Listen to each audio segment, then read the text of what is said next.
Ashama akkam jirtu kabajamtoota hordoftoota Horni Miidiyaa. Horni Miidiyaa irratti qophii addaa torbanitti al tokko karaa Horniyaa kan sinii darbudha. Qophii kana qopheessuun kan si waliin turu Allalisaa Dhaabate akkasumas waa'illi koo. Ayyaantu Taayyee akkasumas ogeessi kaameraa keenya Abdullahi Guyyoo nu waliin jira. Haga xumura qophii keenyaatti nu faana tura.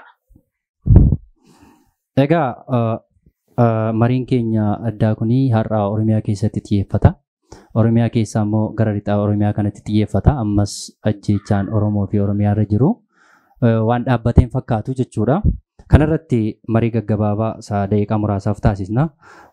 Marii keenya yeroo jalqabnu lixa Oromiyaa keessatti ajjeechaan Oromoo irratti raawwachaa jiru ammas yaaddeessaa ta'eera. Waa'ee Finfinnee waa'ee maalii kaasuun dura yeruma Finfinnee baanu gara lixaatti yeroo deemnu biyyuma hiyyeessa argina malee nama isaati hiyyeessa ta'e otoo hin taane biyya hiyyeessa argina.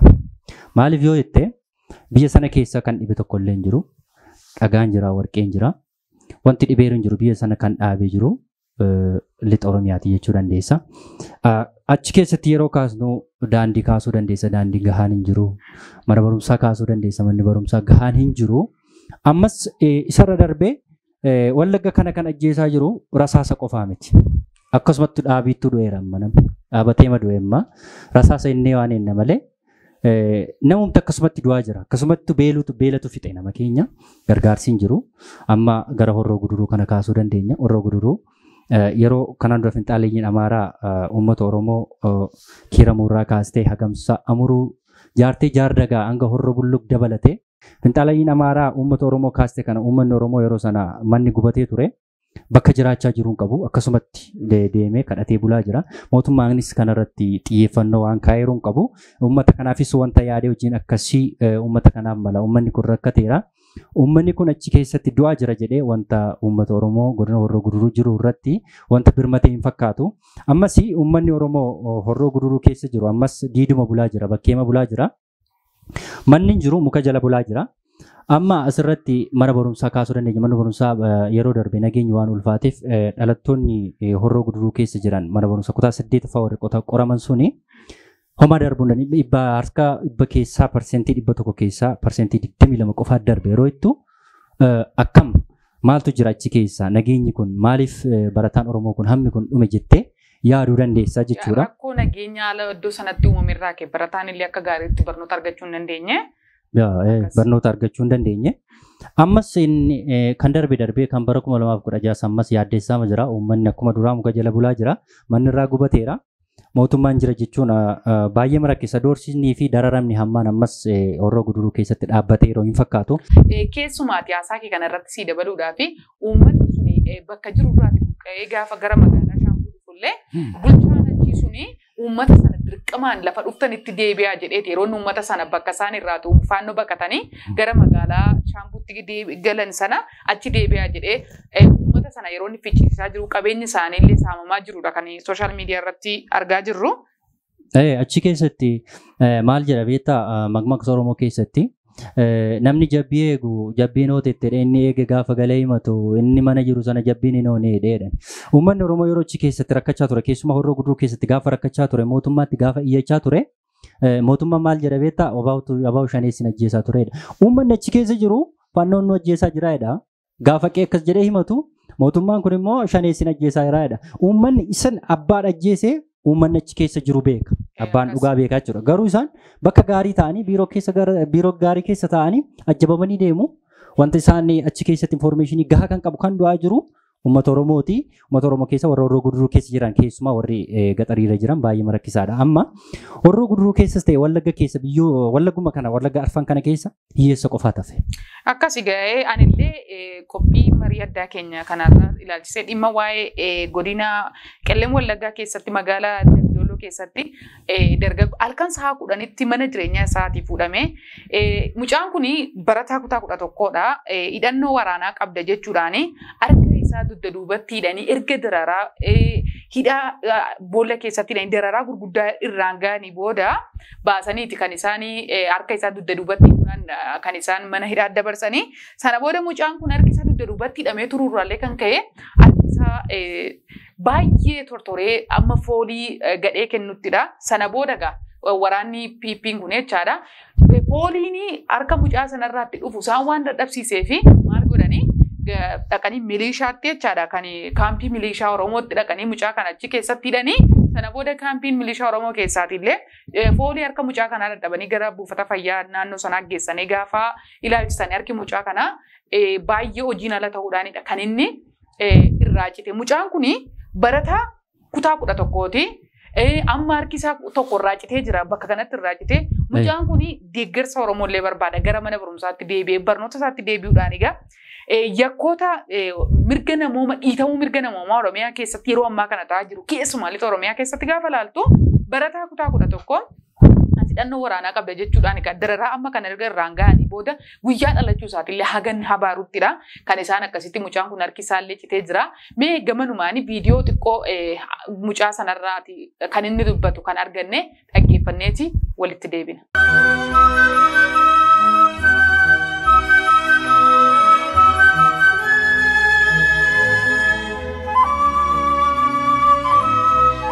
Achituun jiru kaampii milishaa sana keessatti isaan foolii harka kanaa baay'ee itti ajaa'iba mana qorichaatti geessaa jiranii didanii achi maallaqanii mana qorichaa magaalaa jechuun nageessanii achitti nageessanii gara fuula duraatti bakka achi deebiin fayyuu danda'u baay'ee si miidhamee jira jedhanii achi si miidhamee baay'ee na tottolanii jira hojiidhaan ala ta'e rakkichi sabooddee arti kun gaa'in jireenyi ta'e jira sitti cituu qabaa kana Gusti sekolah di Grasti dengan sebagai aduan kalau berarti kamu akan sama galah itu sesuatu juga pendagangan ini warna dan masa orang kamu juga ada besar semua di sini. Ega video dhaggeeffannee walitti deebinee jirra. Sanallee qofa miti gaa akkuma beekamu Dambidolloo keessatti taateen waggoota 5 asitti daddabalame Amaanu'eel irraa akkasumallee yeroo darbe daangaa dubbannee jirra. Waan baratameedha harka duubatti hidhanii ijoollee ajjeesuun ati deeggaraa akkasiiti jechuudhaan ijoollee dararuun harka duubatti hidhanii akka itti ajjeesu keessumatti torban darbe keessallee dargaggoonni 5 daangaa dabalatee manaa fuudhamanii sinii shanee deeggartu jechuudhaan abaa shanee deeggartu jechuudhaan kan dargaggoonni kun du'anii wanta amma keessumatti Oromiyaa lixaa keessatti jiru gaa in ulfaata baay'ee kan nama yaaddessuudha. Uummanni suni akkamitti gara fuulduraatti akkamitti deema waan jedhamu hireen uummata sanaa nama yaaddessa. Dargaggootuma Oromoo irraa kaasnee yeroo waa tokko dudubbannu dargaggoon Oromoo ammas bakkuma garaagaraatti du'aa jira. Amma dargaggeessa irra darbee gara qotee bulaatti deebi'eera. Qotee bulaa kana qeerraa kaasu. Heerri mootummaa naannoo Oromiyaa maal jedha beektaa? Keewwata 40 irratti qotee bulaan tokko lafti kan qotee bulaati jedha. Lafa sanarraa buqqa'uun qabu jedha. Namni qotee bulaa sana lafa sanarraa buqqisee keewwata seera 1996 ba'ee namni qotee bulaa sana buqqisee hin gaafatamaa jedha. Kana keessatti qotee bulaa namni kun yeroo Wallagga kana keessa buqqa'u mootummaan Oromiyaa kanarratti wanta dubbateeru hin qabu. Isarra dabarree Gujii kaasuu dandeenya. Gujii keessatti amma bu'uuraalee misoomaa kanneen akka mana barumsaa amma Gooroo Doollaa keessatti aanaan Booranarraa citee ture. Isa keessatti manni barumsaa hin jiru amma. Mootummaan biiroo barnoota Oromiyaa maal jedhee kanarratti galmeessaan jira jedhee barataan harka 95 finniirra galmeessine jedhee barataan tokkoyyuu immoo kan galmoomne immoo informationiin keessaa nu qaqqabaa jira. Kanaaf achi keessatti gararraa taa'anii gubbaatti warra goodaa kana gadi fafaggeessuun kuni ammas ittuma fufee jira. Bakkatu qayyarame dombii miti masaraa keessa jiru bakkuma isaa nama isaa qayyarame malee dombii fi caasaan achi keessa jiru wanta qayyarameeru hin jiru jechuudha. Achirraa kaasuu dandeenya. Garaagarummaan lixa Oromiyaa fi baha kanarra jiru garaagarummaan isaa maadha inni yoo kaasne gara lixa Oromiyaa kana yeroo deemnu bu'uuraaleen misoomaan akka daandii irraa kaasee bu'uuraalee misoomaa mana barumsaa maal waan garaagaraa kana kaasuu dandeenya. Kun hin jiru. As gaafa deebitu gara bahaa kanatti Adaamaarraa kaasee Moojoorraa kaasee siin achi gaafa deemtee ilaaltu investimentii gahaa jira. Daandii gahaatu jira. Kanaaf maali rakkinumti gara lixaa kanatti baay'ate yoo jette akka durii akka fardaatti sin oofeeni ukaasitti haamee si ergadha akka harreetti naa baattee naa hojjettaa kan jedhu hafeera. Keessumaa Wallagga kana keessatti achi keessatti yeroo jara wajjin turanii yeroo jaalalaan turan sana keessatti walirraa fuudhanii nyaachaa turanii walii ergamaa turanii garuu gamnoo magatii caalaan amma gatii itti deebanii ergarraa fayyadamanii deebanii jara buqqaasanii jiru lafti san keenya jedhanii jiru. Kanaaf waan kun hafeera akka garbichaatti waan hin barbaade sin godhaa gadi sin dhiita gadi sin kabalaa. yoo barbaadde naa hojjetta si dhiiteen si argadha kan jedhu hafeera didameera. Keessumatti immoo waa'ee warra guduruu gaafa kaasnu gaa jalqaba xiinxala keenya yeroo darbe irratti illee dubbannee ture marii keenya irratti uummanni faannoof hin jedhee ammoo waamee kun achi buufate kuni bara mootummaa keessadha kan inni beelaanii qabameeti achirra kan inni qubatee jechuudha. Maaliif sababa bakka jiraatan irratti beelli isaanirra bu'ee fi iddoo sana immoo magariisni lafti gaarii waan nyaatan waan dhugan waan jiruufidha yeroo sana kan uummati suni dhaqee achirra qubate uummanni Amaaraa kuni. Egaa har'a lafti sun waan itti bareedee fi kaayyumti jalqabamu jiru yoo laaltu waanuma lafa sana jarri jaallataniifu lafti sun akka isaaniif kennamuun si'a kan inni hojjetamaa jiru. Walumaa galatti ammoo wanti warra guduruu irratti geggeeffamaa jiru diimoogiraafii lafa sana jijjiiruufidha kaayyumti ammoo hojjetamaa jiru. Asirratti ayyaantu maal beektaa? Oromooni waggaa 32 ga'ee waggaa 32 ga'ee erga reebamaa ture warra wayyaanee cagaddee dadhabdee bosona keessaa bahuun balleessatti reebaa turte Oromoos walumatti qabdee cagadaama turte ammas kunis mootummaan kunis waggaa 5 fite waggaa 5 keessatti ajjechaan Oromiyaa irratti hin dhaabanne itti caale malee garmalee isa mootummaa wayyaanee irraa kan ammaa kanatu caale kanaafi ajjechaan Oromoo irratti raawwatamaa jiru keessumaa Wallaggaatti raawwachaa jiru maaliif yoo jette maaliif du'aa jira yoo jette dhugaa gatii qabuuf dhugaa gatii dubbatuuf akkasi kana irratti immoo dabalee iyyummaa keessumatti uummanni sun du'arra darbee akkuma jette dhaabbitti du'aa jira kanatti jette akkuma waldaan hakiimota Oromiyaa ibsa baasee sana irratti illee jechaadha naannoo godina Wallagga Lixaa beegii qondaala keessatti uummanni beelaamtu keessa jira dhibeen illee achikee dhibeen busaa uummanni du'aa jira uummanni beelaamtu keessa jira kanaaf illee akkuma yeroo darbee uummati Booranaaf birmatne Oromoon hundumti uummata sana qaqqabee gargaaree ammallee akkuma yeroo darbee uummata warra guduruu uummanni Oromoo qaqqabee gargaaree ummati Wallagga Lixaanaa beegii gargaarsa uummata Oromoo barbaada. Beela hamtuudhaaf dhibee hamtuudha kan achirratti ta'ee jiru akka ibsa waldaan hakiimota Oromoo baasetti jechuudha. Amma maal beektaa asirratti Oromoon maaliif du'aa yeroo jettee ilaaltu Oromoon dhugaa gatii qabu du'uu fi hiyyumatti hafaa jira. Hiyyumatti hafaa jira. As keessatti maal warra Wallaggaa kana Wallagga Arfan kana keessoo asis Salaalees dabalatee Booranarras ajjechaan garaagaraa ammas raawwachaa jira. Morma cite deebisuu hin dandeessu. Nama du'e deebisuu hin dandeessu. Kanaafi Wallagga keessatti warra guduruu keessatti lubbuu namni kun guyyaa tokkotti yeroo darbe yeroo duraa ammarraa kaasee kiiramuu kaasee amuruu kaasee hagamsa kaasee jaartii jaardagaa kaasee hamma ammaatti lubbuun darbaa jira. Kanaafi mana gubate sana deebisuu dandeenya. Lubbuun bahee garuu deebi'uu hin danda'u. Kanaafi haati hiyyeessaa muka jala bulaa jirti. Ilmi hiyyeessaas namni barumsa danda'u dhaloonni dargaggeessi barumsa danda'u barumsa dhabee jira. Namni maallaqaan baratu maallaqa kan ittiin kaffalee mana barumsaa barachaa jiru ammas mukuma jala bulaa jiru kadhatanii jiraachaa jiru.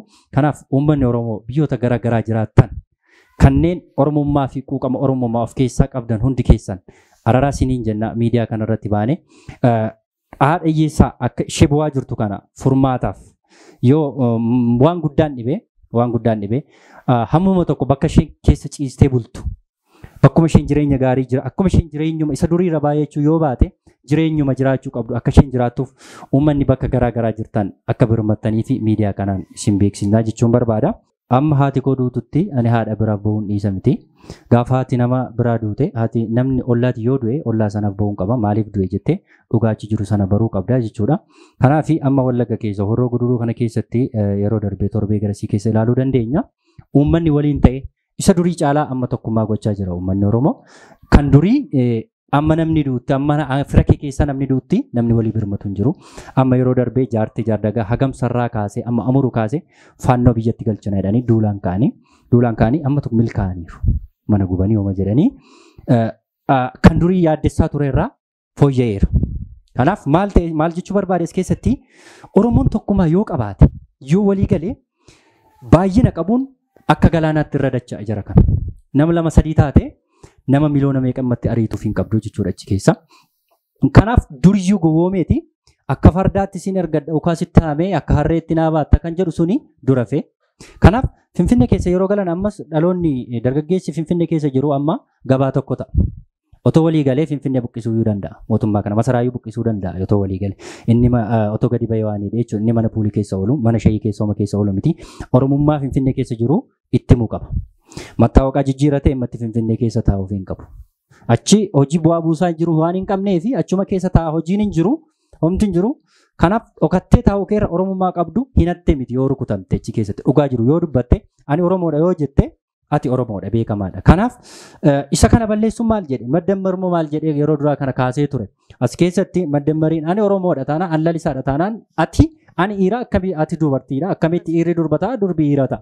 Kanaaf Maddammariin as keessatti Oromummaa kana gatuu hin barbaachisu sii galee ani jara kana wajjin otoo na ajjeesuu otoo na qabuu otoo na hidhuu akkamitti Maddammarii kana wajjin ani tokko ta'ee jara kana wajjin jiraachuu danda'a kan jiru gaaffiidha. Kanaaf amma moora darbee araarris ka'ee jira kuno gaafa akka busaa mataatti kan dhugaa qaban gaafa waraana adda bilisummaa yoo ta'e namni dhugaa qabu gaafa dhugaasa sana mo'achaa deemu araaraadhaan as ba'anii harka baasu. As keessatti ijoollee yeroo ergattu maal beektaa karameellaa itti bitteeti ishoo buchoo ko maaloo ko aqiitii waanaa godheettaa sossobdee ergatta. Akkasumatti waan kun dura fe waan akkasii kun dura sii kaaseera. Amaaraa yeroo dura maal jetti abaabbaltee jara keenya akkasuma ergachaa turte intala fuudhaa turte amma immoo si dhiite si kabaleeni si abaabbaleeni si dhiite si busha kan jiru soba. Kanaaf as keessatti Wallagga keessatti dhugaa gatii qabu du'aa jira inni jenne sun harka duubatti dhee harka filla fiititti dhee duuti du'u akkama jenne sana. Kanaaf wanti Oromoo irratti ta'aa jiru kun ammayyuu waliigaltee taanaan dhugaa qabna hin mo'annu. Dhugaati yoo waliigalee yoo falmate wanti Oromoon hin jijjiirre hin jiru. Lubbuun bahuu danda'a.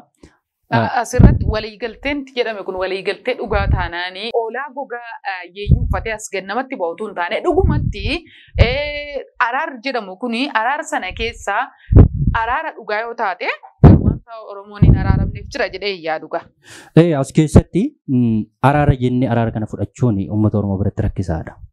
Amma mootummaan kun waggaa 5 dura gaafa aangoo qabate waraana adda bilisummaa Oromoo warreen eektiraa jiran kana hin araaramne dheewaamee as erge.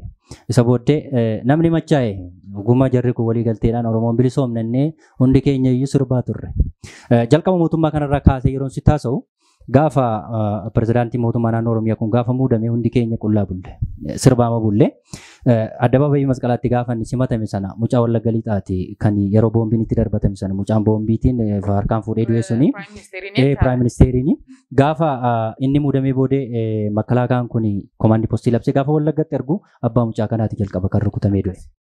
Kanaaf as keessatti araara kanarratti araarri kun ta'ee waraana adda bilisummaa Oromoo gaafa eektiraatii dhufee achitti simatamu walii galameera inni haalli tokko tokko walii galamee ture garuu kunis hin taane warreen achirraan galanii dhufanii warra mana hidhaa jiran sana abdii namoota shammoo jaa qondaal achii dhufan sun hidhaa jiru. Daawud Ibsaa gaafachuu dandeenya. Daawud Ibsaas kun manuma hidhaa jira. Gadi baay'ee jireenya jiraachaa jiru. Manuma hidhaatti hidhamee jiranis namumatu achitti nyaatan geessineefi malee manuma hidhaa jira. Kanaaf warreen meeshaa hidhatanii achiin galanis summii kan yeroo araarri abbootiin gadaa Wallagga keessa deemanii araara jedhanii waraana adda bilisummaa Oromoo fi mootummaa kana gidduu taa'aa turan sana warri eshinuu ta'eera nutti toleera jedhanii warri araaraman suni gaafa ol galagalchanii summii kennanii fi fixanii. Summii nyaataniiti kan isaan godina Shawaa Kibba Lixaa hospitaala Lukaasittidha kan isaan yaalamaa turan yeroo yaalamaa turanii. Kana akkamitti uummanni Oromoo fi waraana adda bilisummaa Oromoo araarri kun nuu ta'a jedhee mootummaa kana hojjirraan. Gabaabumatti nuti lixa Oromiyaa keessatti kan raawwachaa jiru ammas yaaddessaa ta'eera dargaggeessis du'aama jira. Keessumaa bu'uuraalee misoomaa kanneen akka mana barumsaa daandii fi kanneen kana fakkaatan ammas rakkisaa jiru. Haati hiyyeessaa ammayyuu bakka hin arganne ammayyuu qorruma keessa roobuma keessa jiraachaa jiru. Dargaggeessi ammas bahee galma argachaa hin jiru. Qotee bulaanis lafa isaarra jiraachaa hin jiru. Finxaalayyiin Amaaras ammas Wallagga keessatti ammas isa durii caalaa ammas yaaddessaarra gahameera sadarkaa yaaddessaarra gaheera. Qotee bulaa Wallagga keessa jiru ammayyuu sanyii facaafatee itti fayyadamaa jiru hammachaa jiru. Xaa'oon illee siraataan seeraan kennamaaf hin jiru. Uummanni sun egaa gatii gurguddaadha kan inni kaffalaa jiru.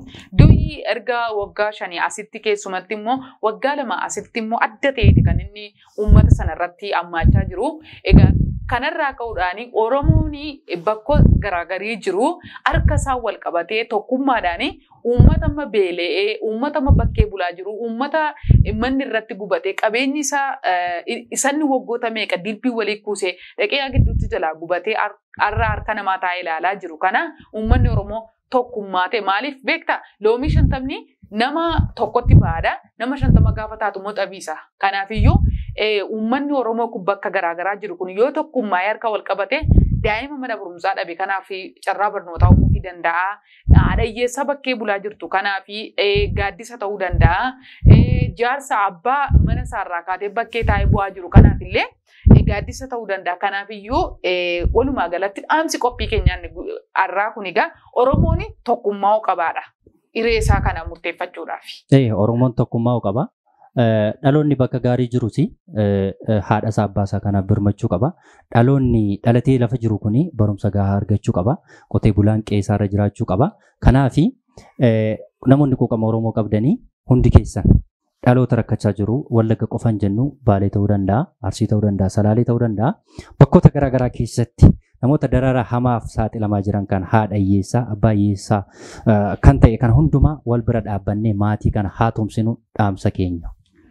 Egaan daawwattoota Orni Miidiyaa qophii addaa haala yeroo ammaa kanatti dhiitamuu mirga namoomaa Oromiyaa keessatti gaggeeffamaa jiru irratti waa'ee lakoo Lalisaa Dhaabaa waliin akkasittidha kan inni isin biraan gahaa turre. Saganticha qopheessuun kan isin biraan ga'e ana Ayyaantu Taayyee fi anis akkasuma Lalisaa Dhaabaa.